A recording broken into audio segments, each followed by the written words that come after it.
Story number 1. On ice. Dad, we're out of ice! Eric slammed the freezer door shut, illustrating his anger. His mom and dad stopped talking and turned to him. They were scowling. Eric, did you buy that refrigerator? The mother said pointedly. Eric glared at her. All I want is some goddamn ice for my goddamn drink. The mom's eyes widened, horrified. What did you say? She took 3 quick steps towards Eric and grabbed his shoulders. Eric tried to step back, but was locked into place. Eric's face was red, angry, not ready to back down.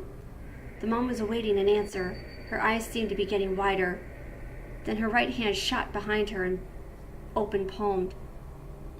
The dad came over quickly and gently put a hand on his wife's shoulder. The mom's hand lowered. Eric, the father said, looking stern. I don't know where you learned that language, and frankly, I don't care. I never want to hear you say that again in this house. Eric's gaze dropped, clearly letting go of his fury. After a moment, he nodded. Can I go downstairs and get some ice? Eric almost mumbled. No, you're not allowed down there. You know that, the dad said as Mom stepped away from Eric, tears of fury in her eyes as she recalled what she was about to do. Dad glanced at Mom and then back at Eric.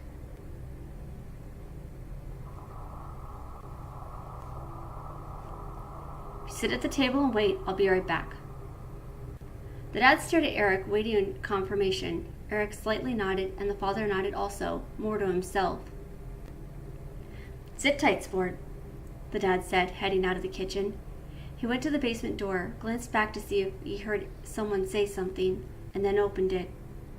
He headed down the stairs quickly and walked to the fridge in the corner. He opened the door and looked in. God damn it, he muttered, seeing no ice, then slammed the door shut. He looked down for a second and then glanced at the stairs. The father walked over to the corner of the room where there was a deadbolted door. Pulling out the key from his pocket, he unlocked the door and quickly walked in, shutting the door and locking it from the inside. As he walked through the dark hallway, he stopped as he heard some muffled sounds. He walked into a room and flicked on the light. A 20-year-old girl was tied to a chair, blindfolded and gagged in the middle of the room, tears streaming down her cheeks. The dad smirked and shut off the light. He continued walking down the hallway to a chest freezer in the last room. He turned on the light and lifted the door. Inside the freezer were body parts, arms, legs, a head. The dad shuffled them around until he saw the ice cube bin in the bottom of the freezer. He reached in and grabbed her some ice, and then shut the door.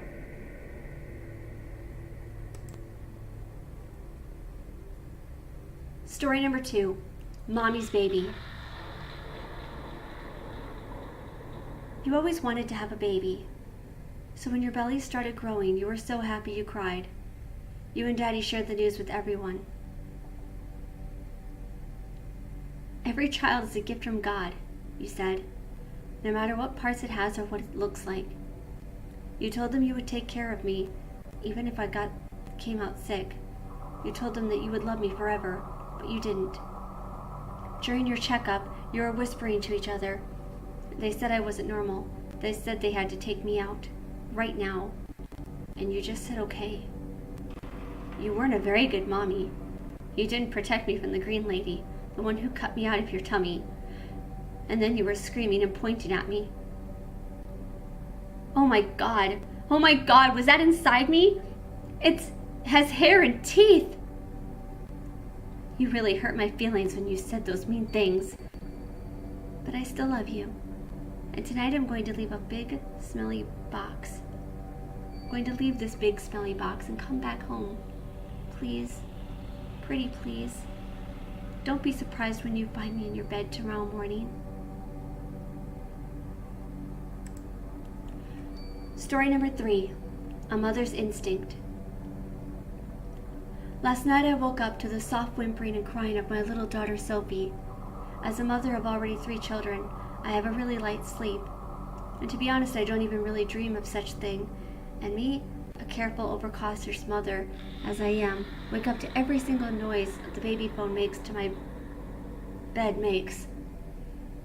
So I asked myself what it could be that makes my little angel cry and kick her blanket apart. I turned around just to see the other half of the bed was empty, again. I was pretty anxious about the situation because my little baby normally doesn't cry so much and is most easily satisfied with everything I do to her well-being.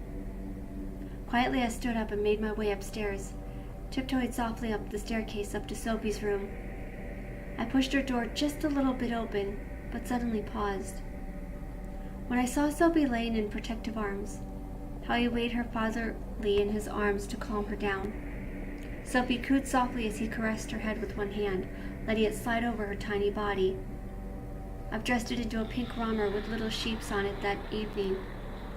He whispered something into her ear with his deep voice, like only a loving father would do, and continued to caress her. I closed the door again, not wanting to disturb him at all.